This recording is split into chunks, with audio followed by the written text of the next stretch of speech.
Hello అండి, నేను మీ అర్పిత. మనం వైజయంతి టాక్స్లో మాట్లాడుకుంటున్నాం. చాలా రోజులైంది కదా. మనం కృష్ణుడు కథలు చెప్పుకుంటున్నాం.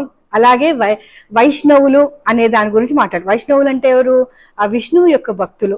ఎంత పరమ భక్తులు అని అంటే ఇంకా స్వామి వాళ్ళ కోసం వస్తారు.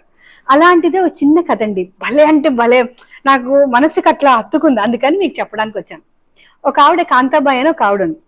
ఆవిడ ఇలాగే రోజు పొద్దున్న లేవడం, ఆ కృష్ణుడికి పూజ చేసుకోవడం, కృష్ణుడితో మాట్లాడుకోవడం, అసలు కృష్ణుడు కృష్ణుడు కృష్ణుడు తప్పించి ఇంక వేరే అసలు ఆవిడకి ఇంకో ప్రపంచం లేదనమాట. అలా ఉంటే ఓ రోజున కూతురు తలుపు తీసుకుని ఆవిడ అమ్మాయి లోపలికి వచ్చింది. పెళ్ళి అయిపోయింది, ఎక్కడికో వెళ్ళిన మనిషి, అంటే అత్తగారింటికి వెళ్ళిపోయిన మనిషి ఇంటికి వచ్చింది అనమాట. ఏంట్రా బంగారం వీళ్ళు భలే చెప్పకుండా వచ్చావు అన్న అంటే, ఇప్పటిదాకా అదేంటి నాకు బోలెడంత ఎక్కిళ్ళు వచ్చాయి, నువ్వు కనిపించంగానే ఎక్కిళ్ళు మాయమైపోయినాయి ఏంటి అని అంది. అంటే కూతురు అంది, అమ్మా నేను అంతగా తలుచుకుంటున్నాను, అందుకనే నీకు ఎక్కిళ్ళు వచ్చాయి, నేను వచ్చేసాను కదా అందుకని నీకు ఆ ఎక్కిళ్ళు తగ్గిపోయాయి. ఓహో అవునా అనుకుని ఒక ఆలోచనలో పడిపోతుంది. కూతురు అక్కడే ఉంటుంది, ఎదుర్కొన్నానే ఉంది, కానీ ఆలోచనలో పడిపోతుంది. ఏమిటో ఆలోచన తెలుసా? నా కూతురు నన్ను తలుచుకుంటేనే నాకు ఎక్కిళ్ళు వస్తున్నాయి కదా, అలా నేను పొద్దున్నుంచి రాత్రి దాకా పడుకునేదాకా నేను ఆ కృష్ణుని తలుచుకుంటున్నాను. ఆ కృష్ణుడికి ఎంత ఎక్కిళ్ళు వస్తాయో, ఎంతమంది తలుచుకుంటారో, ఆయన ఇంకెంత ఇబ్బంది పడిపోతాడో అని ఆవిడకి ఒక రకమైన దిగులు, బాధ వచ్చిందిట. ఆ బాధ వచ్చి ఆవిడ కృష్ణుని తలుచుకోవడం మానేసిందిట. ఒక రోజు ప్రయత్నం, 2 రోజుల ప్రయత్నం, వారం రోజుల ప్రయత్నం, నెల రోజుల ప్రయత్నం, అలా ఆవిడ ప్రయత్నం చేసి చేసి ఒకానొక టైంకి ఆవిడ కృష్ణుని గుర్తు చేసుకోకూడదు అనే స్టేజ్కి ఆవిడకి చేరింది. అస్సలు గుర్తు చేసుకోకుండా ఆవిడ మేనేజ్ చేసుకుంటాను. ఇంకా ఆవిడ లాస్ట్ స్టేజ్ వచ్చేసింది. మంచం మీద ఉంది, కానీ కృష్ణుడు తలుచుకోకూడదు, కళ్ళమ్మ నీళ్ళు వస్తున్నాయి, ఏడుస్తోంది, కానీ తలుచుకోకూడదు అనే నిగ్రహంతో కూర్చుందిట. అలా చూడంగానే ఒక లైట్ ఇట్లా వెలగడం మొదలెట్టిందిట. మోరుముకుటి దారి, అసలు ఎంత అద్భుతంగా చెప్పారో హిందీలో.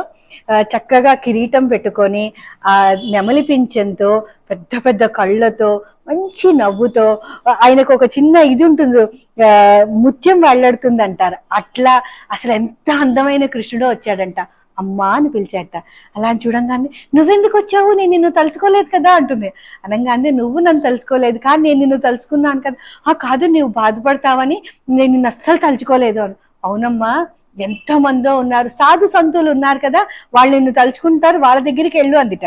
అంటే వాళ్ళందరూ తలుచుకుంటారమ్మా, కానీ వాళ్ళందరికీ ఒక కోరికతో తలుచుకున్నారు, కానీ నువ్వు నన్ను తలుచుకోవడం మానేసింది నేను సంతోషంగా ఉండాలని కదా, అందుకని నేను నిన్ను వదలకుండా తలుచుకుంటూనే ఉన్నాను తల్లి, దా నాతో పాటు వచ్చేయన్న అని.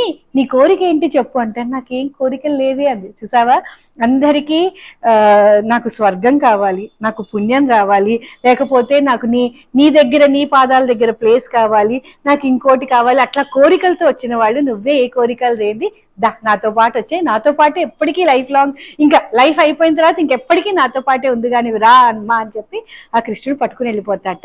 అసలు నాకు ఈ కథ వినంగానే, నేను ఎప్పుడు మీకు మన ఛానల్లో చెప్తూ ఉంటాను కదా, మనం దేవుణ్ణి కొలిచేదే విత్ ట్రాన్సాక్షన్ అని. ఈవిడ ఎంత ప్యూర్ హార్టెడ్ గా ఆ కృష్ణుని తలిచింది. ఆ తలిచిన దానికి ఆయన కూడా ఆవిడ కోసం వచ్చారు కదా. This is what I was explaining అండి. ప్లీజ్ మీరు కూడా ఇట్లా భక్తిగా ఉండేందుకు ప్రయత్నం చేస్తారని ఆశిస్తున్నాను. Thank you.